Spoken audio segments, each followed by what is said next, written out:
Vandag se inspirasie 1 Korinte 4 vers 20. Hy sê, want die koninkryk van God bestaan nie in woorde nie, maar in krag.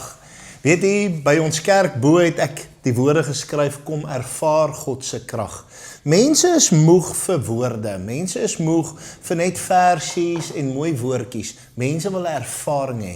Weet jy, en dis die verskil van die Ou Testament wat mense dit gesien het, dit was meer vleeslik wat jy gesien het, waargeneem het. Ja, hier staan die ouens met hulle kruisies en hier staan hulle met wet en al daai goedjies en die lang klere en maak lang gebede. Maar in die Nuwe Testament toe doen ons aan met krag. Toe sê hy, julle sal krag ontvang as die Heilige Gees in julle kom en toe die krag van die Heilige Gees ons begin bekragtig, toe kom die gawes na vore, toe kom die kentekens van Christus, the Christ likeness in me comes forth. Ja, ek wil hê jy moet dit verstaan, die Christus gestalte kom na vore deur die betoning van krag.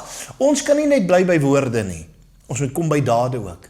Jy kan teorie doen tot jy blou is, as 'n dag wat jy prakties gaan moet doen. En ek wil vir jou sê, so kom die praktiese gedeelte van ons godsdiens, is die betoning van krag, is om te ervaar, dat jy weet wat jy weet. Wanneer mense het eenmaal ervaar het, wanneer jy het sê, moet jy mense 'n paar keer sê om het te oortuig, maar wanneer jy mense kan laat ervaar, dan is hulle oortuig deur die Heilige Gees. Die Here seën nie, amen.